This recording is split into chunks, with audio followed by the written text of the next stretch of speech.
3, 2, 1.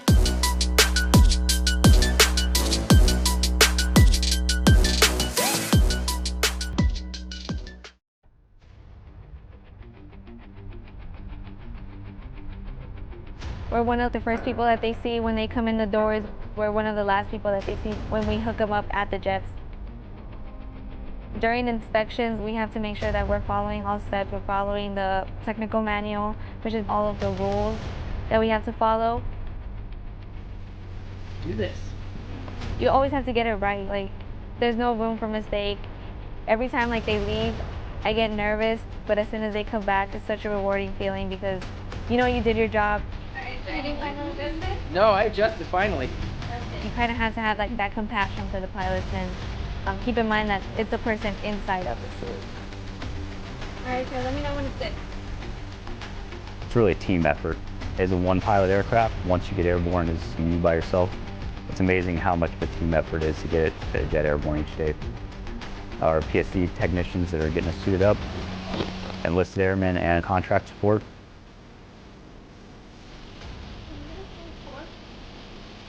You're sitting in the chair, a lot of introspective. And then as soon as you get in the van on the way out to the aircraft, it's all focused on the mission and making sure we do our best.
They do.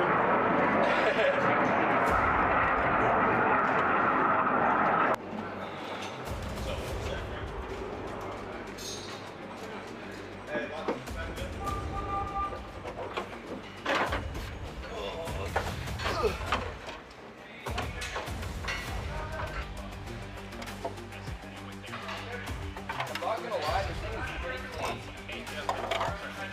Seriously?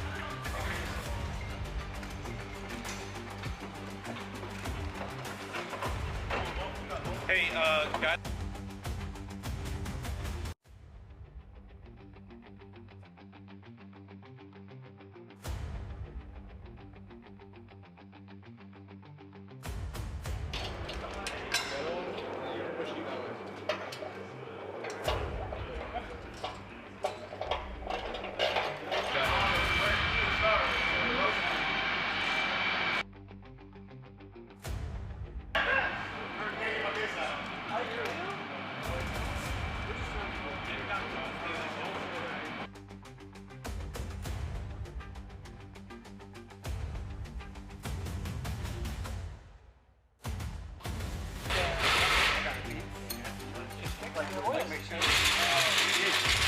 We blow dried it in like one and then we ran it and there was no oh, it doesn't stop.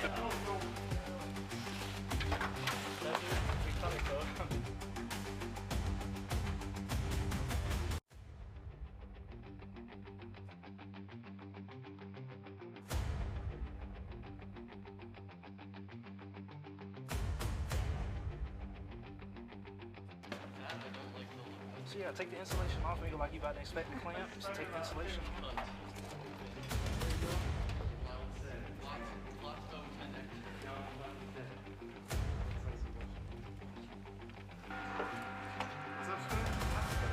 Can you hand us the pins and dog ears and stuff?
just disappearing beside you. You just hear the air flowing into your suit and the oxygen flowing into your helmet, that sound of your breath and the sound of the life support equipment.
Our maintainers, the contractors that make all the sensors work, without their support, we wouldn't be able to turn a wheel.